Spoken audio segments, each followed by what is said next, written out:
Good day everyone, I am Lavlianam Calandras, the first reporter of Group 1. We're going to report the topic Formulating Research Questions and Hypotheses in Social Work. In Unit 1, we'll be looking at important aspects of formulating research questions and hypotheses in field of social work.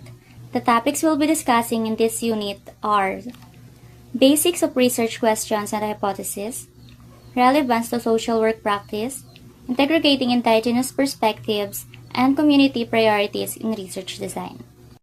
We are excited to share with you what we've learned on formulating research questions and hypotheses, and how this is important in social work practice.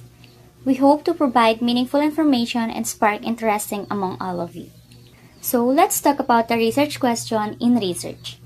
Ang research question ay isang mahalagang part na research process at parang compass na nag-guide sa research journey mo. They are used to analyze and investigate a topic, and they are written as questions and are inquisitive in nature, meaning nagtatanong ito sa isang bagay. A properly written research question should be clear. The research question should be easy to understand and straightforward. Concise.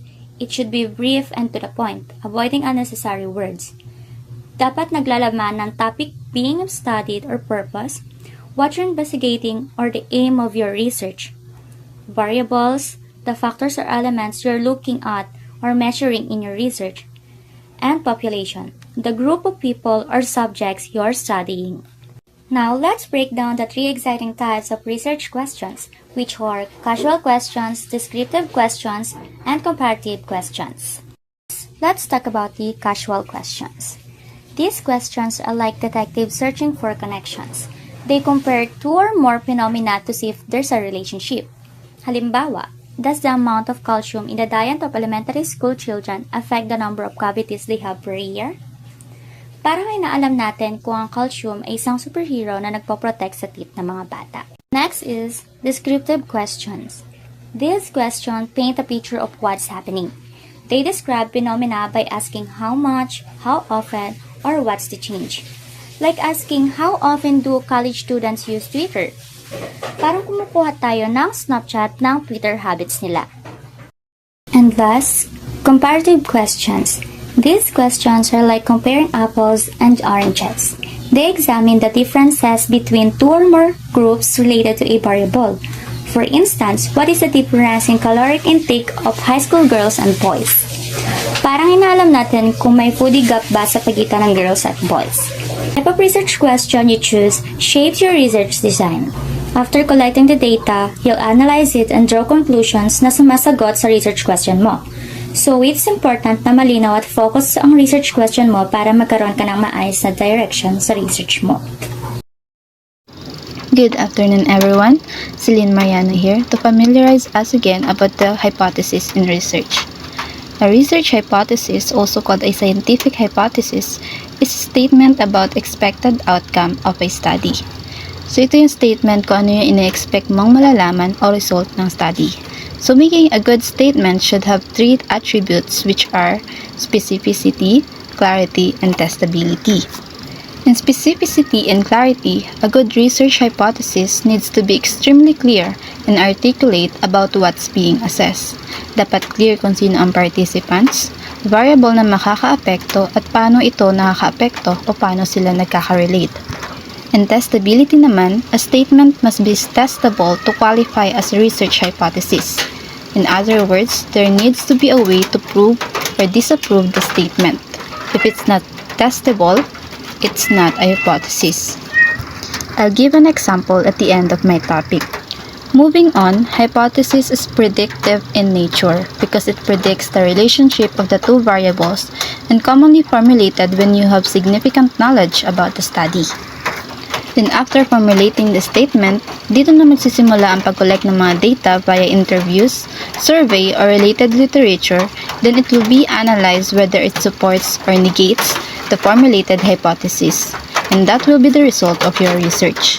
As I said before, it will be made before any data collection procedure happens, and it is written as a statement, not as a question.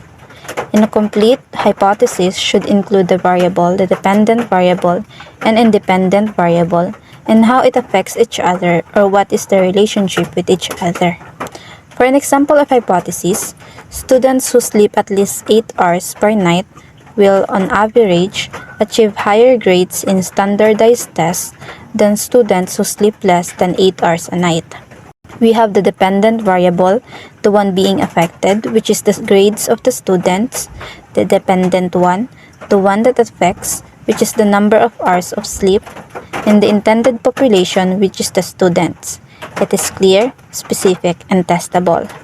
We could test this statement by undertaking a quantitative study involving two groups of students, one that gets 8 or more hours of sleep per night for a fixed period, and one that gets less. We could then compare the standardized test results for both groups to see if there's a statistically significant difference. And ganun din sa ibang example. So moving on, we have null hypothesis. Makikita natin ito madalas sa ilalim ng original hypothesis with the symbol of H0. So null hypothesis is an alternative hypothesis or the counter proposal to the original hypothesis. So kung ang original hypothesis mo ay nakiklaim o nag-state na ang sleep has a significant impact to the student's academic grade, then ang null hypothesis is nakaka-state na ang sleep has no relative impact or no significant impact to the student's academic grade. And vice versa, kung ang original hypothesis mo naman ay walang significant impact, then ang null hypothesis niya is merong significant impact. So that's all for my topic. Thank you. Next. Magandang araw po sa lahat. Ang ating tatalakayin ngayon ay ang kahalagahan ng research questions at hypothesis sa social work practice.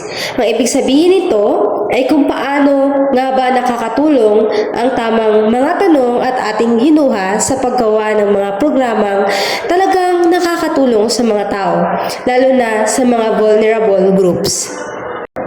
Bakit nga ba ito mahalaga? Dahil kung malinaw ang tanong na gusto nating sagutin, mas madali nating matutukoy ang tamang solusyon.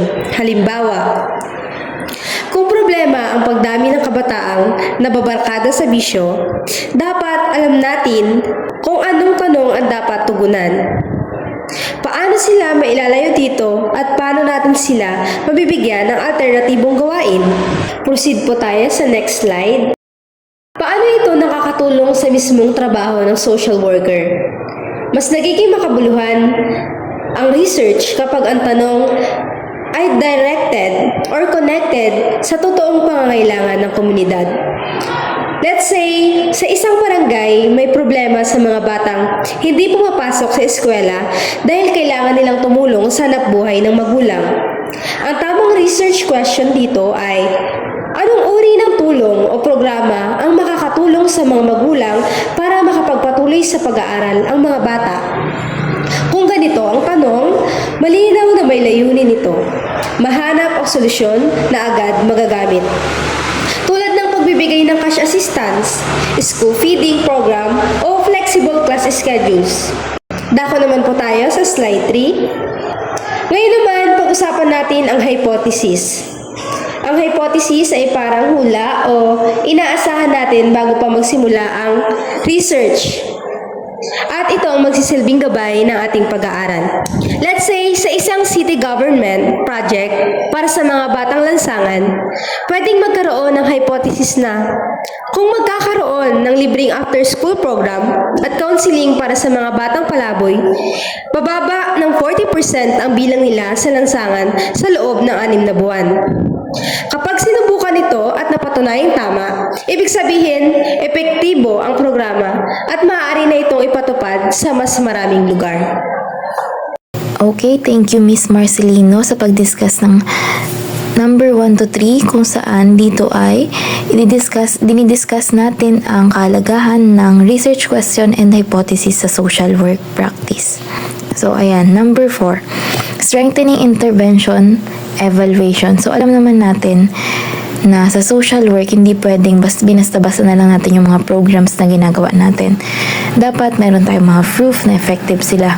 Dito na pumapasok yung hypothesis or yung prediction or yung hula na pwede nating itest gamit ang research. For example, meron tayong program na group therapy para sa mga teenage moms. Yung hypothesis natin, pwedeng kapag nag-join sila sa group therapy, bababa yung stress level nila. So, paano natin malalaman? Kukuha tayo ng data before and after ng program. Kapag bumaba nga yung stress nila, ibig sabihin, effective yung intervention. Kung hindi, baka kailangan ma-improve or kailangan palitan yung approach natin and kailangan i-adjust yung program. So, sa ganitong paraan, nagagamit natin yung hypothesis and nagbibigay siya ng mas clear na direction para mas ma-evaluate natin kung gumagana ba talaga yung mga ginagawa nating intervention or yung mga program na ina-apply natin or in-implement natin. Next, we have number 5, bridging the research practice gap.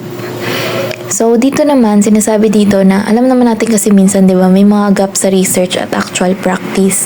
Ibig sabihin, maraming mga studies na natatambak lang sa books, hindi naman nagagamit sa totoong trabaho ng mga social workers. Bakit? Kasi minsan, sobrang academic ng mga tanong niya, hindi na siya related sa problems ng client. Kaya kung gagawa tayo ng research or sa isang research, importante na relevant yung research question. Dapat yung tanong mo directly connected dun sa real problems. For example ng mga hindi masyadong helpful na tanong, ano yung history ng child welfare theories? Okay siya sa knowledge pero hindi mo agad ma-apply. Mas useful kung magbibigay tayo ng mga parenting classes, bababa yung cases ng child neglect, ganyan. Doon, malalaman natin yung mga sagot. Pwede tayo mag-decide kung itutuloy ba yung program or hindi. Kaysa mag-focus tayo dun sa history ng mga child welfare theories, ganyan, yung mga more on knowledge siya, ganyan.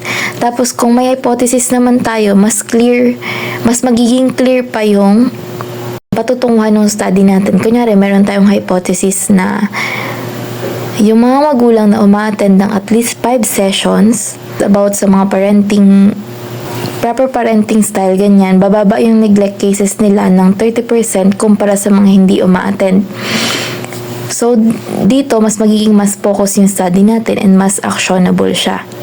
Now, let's proceed to the summary ng mga practical benefits ng formulating good research questions and hypothesis sa social work practice. Una, sinabi na rin kanina yung relevance. Kung naka-align yung mga questions mo doon sa real life issues, siguradong yung research mo magiging useful yung mga findings niya. Next one, we have the clarity. Dahil nga meron tayong hypothesis, alam natin kung ano yung susukatin at kung paano natin gagawin. Alam natin kung saan yung magiging direction ng research natin at kung ano nga ba yung tinetest natin. And then we have the evaluation. Sinabi na rin to na kanina na malalaman mo kung effective ba yung program or hindi, or yung intervention, para hindi masayang yung oras at pera na inilaan natin dun sa isang research or sa isang program.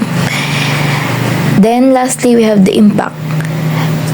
Sa impact naman, makaka-build tayo ng bridge between research at practice. Hindi lang siya theory, nagagamit natin siya for better decisions para sa mga clients. Now, let's proceed to the next topic, integrating indigenous perspective. Kapag sinabi nating integrating indigenous perspective in formulating research questions and hypotheses, it means listening to and using the knowledge, traditions, and values of indigenous people when doing research.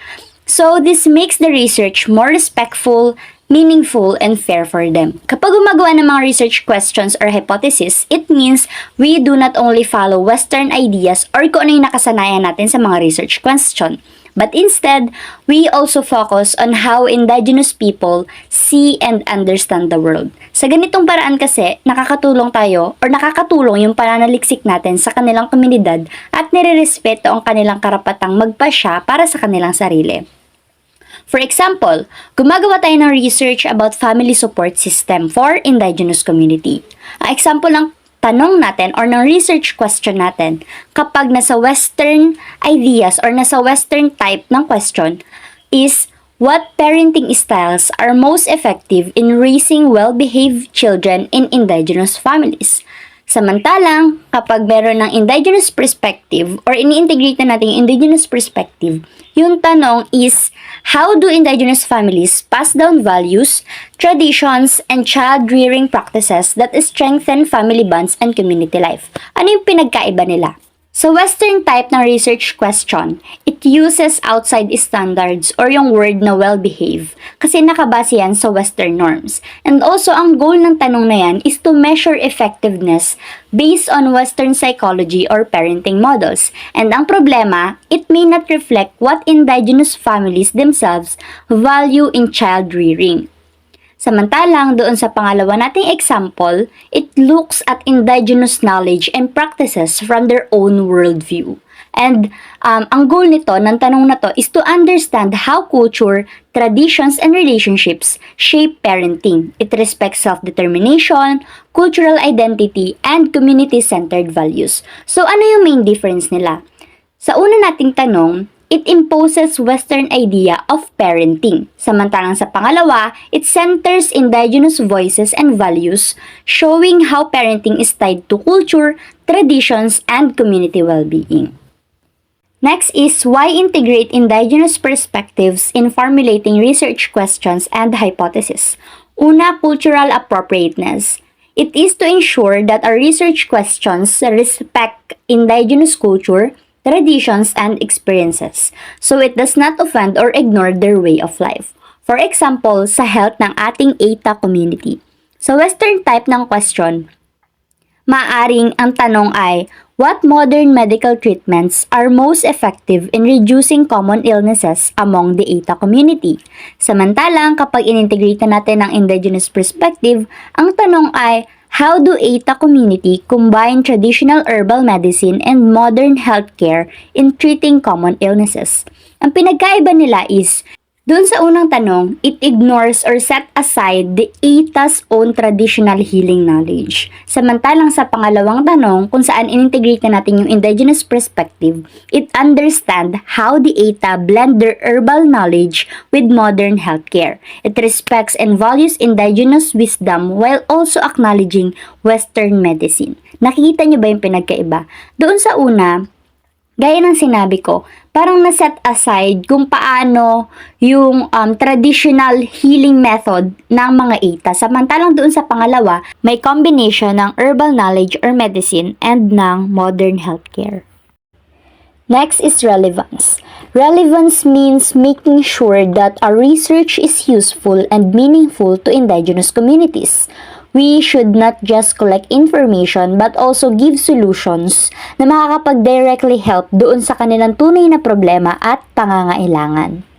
Kapag naman sinabi nating methodological rigor, means making the research more accurate and deeper by using not just Western ways of studying, but also respecting and including indigenous knowledge and ways of understanding the world. Kaya nga natin ini-integrate yung indigenous perspective sa Western ideas para i-combine silang dalawa. So in short, yung research natin, it becomes stronger and more reliable when it values both Western science and indigenous wisdom.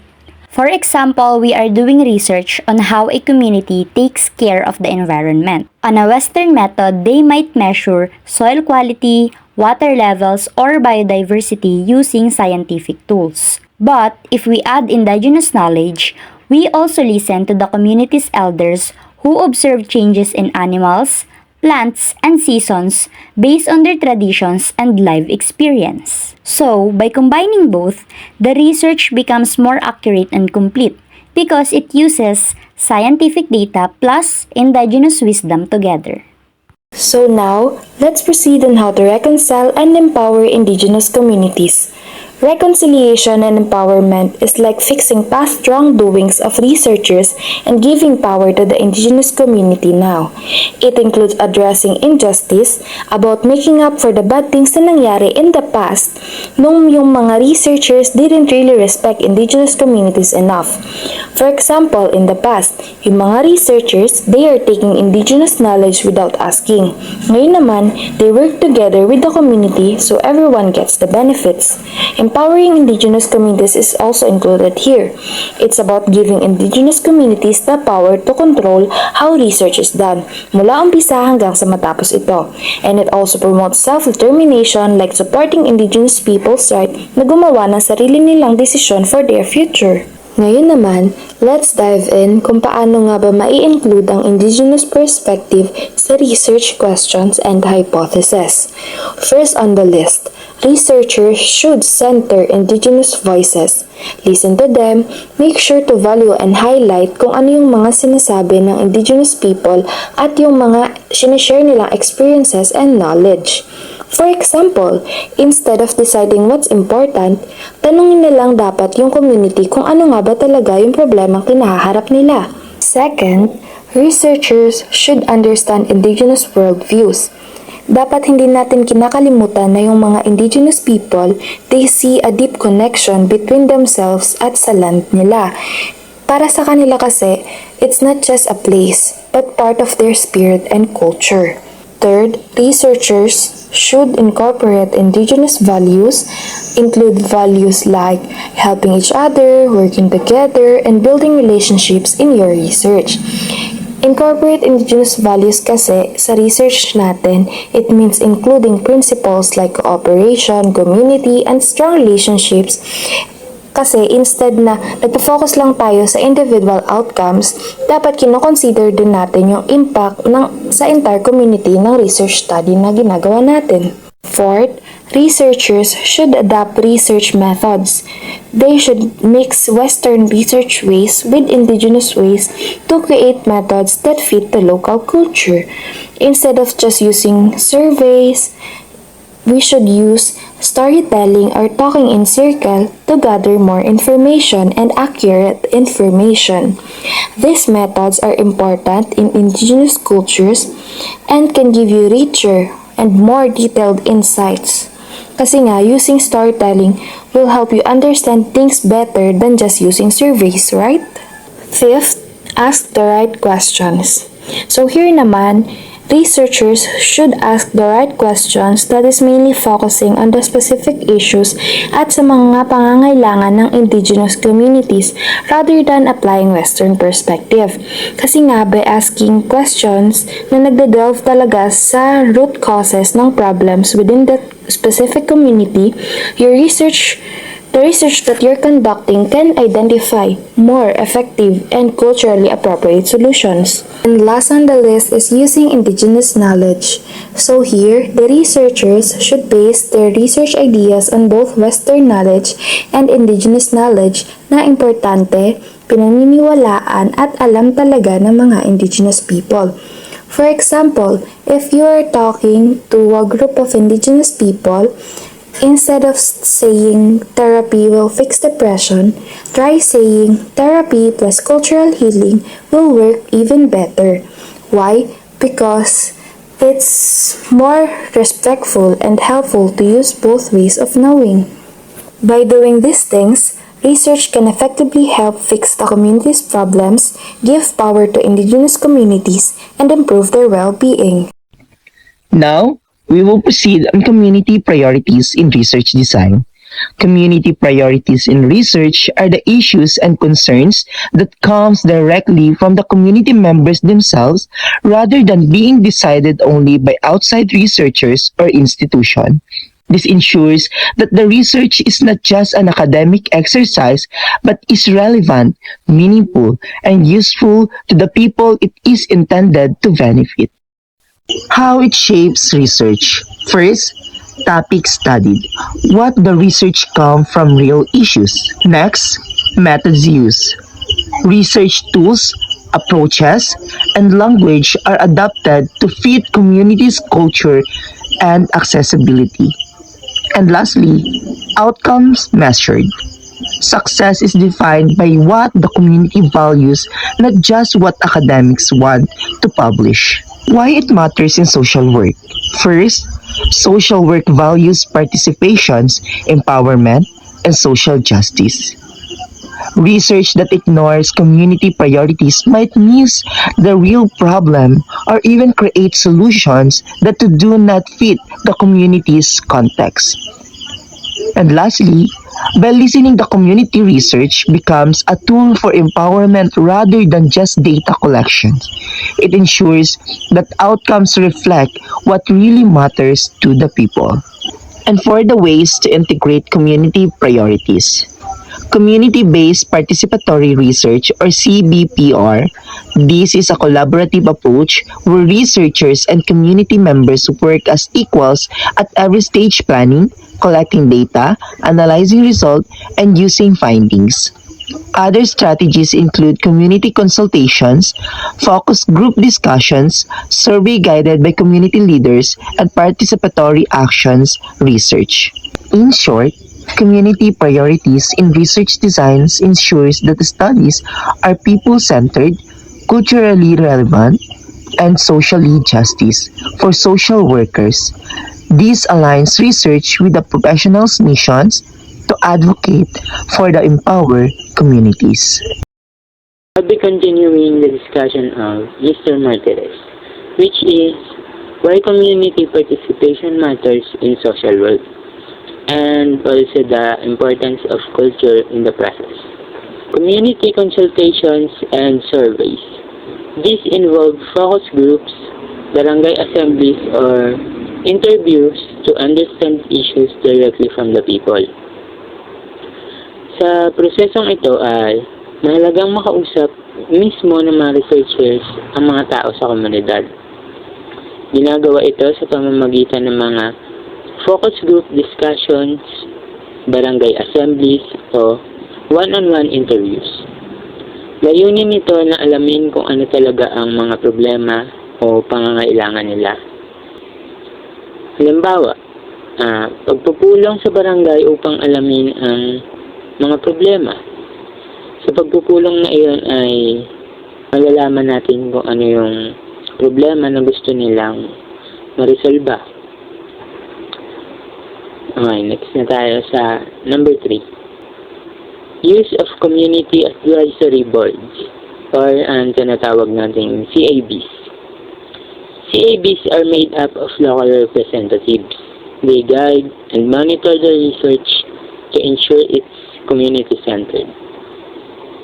Ang CABs ay binubuo ng mga kinatawan mula sa mismong komunidad, tulad ng barangay officials, leader ng simbahan, guro, o iba pang respetadong miyembro. Ganun. Sila ang tumutulong na gabayan at bantayan ang takbo ng research para masigurong akma o tama ito sa pangangailangan ng komunidad. Sa tulong nila, naiiwasan na malihis ang proyekto o manatiling nakatuon ito sa kapakanan o sa benepisyo ng mga tao. Next is consensus building techniques. These are tools like the DALPI method or nominal group technique o ang tinatawag nating NGT, where community members rank priority issues. Consensus building techniques ay mga paraan upang sama-samang magdesisyon ang mga membro ng komunidad. Halimbawa nito ang DALPI method at ang NGT. Sa mga paraang ito, pinapapili o pinaparank ng mga tao ang mga isyong pinakamahalaga para sa kanila. Mahalaga ito para malaman kung ano ang dapat unahin sa mga programa o proyekto. At para siguruhin ang boses ng bawat isa ay naririnig at kinoconsider sa paggawa ng mga desisyon. Next is the feedback loops.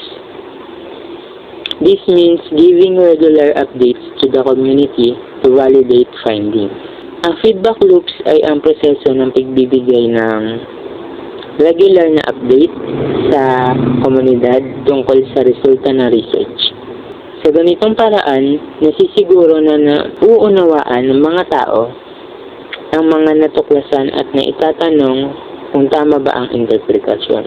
Halimbawa, bumabalik ang mga researchers sa barangay para ipakita ang resulta ng survey at kinukumpirma sa mga residente kung tugma ito sa kanilang karanasan. Mahalaga ito para maging tapat, malinaw at kapani-paniwala ang proseso. Okay, let's proceed to importance of culture. Community values often reflect Filipino culture like the bayanihan, respect for elders, and collective decision making. Also important is recognizing indigenous knowledge and ancestral traditions. Next is the challenges and ethical considerations. Dito ay tatalakayin natin ang mga challenges and yung mga ethical considerations. Next is the challenges and ethical considerations. Number 1 dyan ay ang power imbalance. Researchers may dominate decisions. Kaya naman naging challenges ito ay dahil ang research talaga ay need ng mahabang pasensya at oras. May mga researchers na mainit, magkaroon ng sariling decision ng biglaan. Next is the tokenism, including communities only to check a box. Dito ay yung parang pinatawag lang ang barangay, pero hindi naman kinonsulta yung mga opinion nila. Ayun. Next is the time. Trust building and consultation take time but are essential. Sa pagkuha ng trust ng tao, kailangan talaga natin dyan ng mahabang oras. And we need a lot of considerations for them. Ayun lang, and thank you for listening.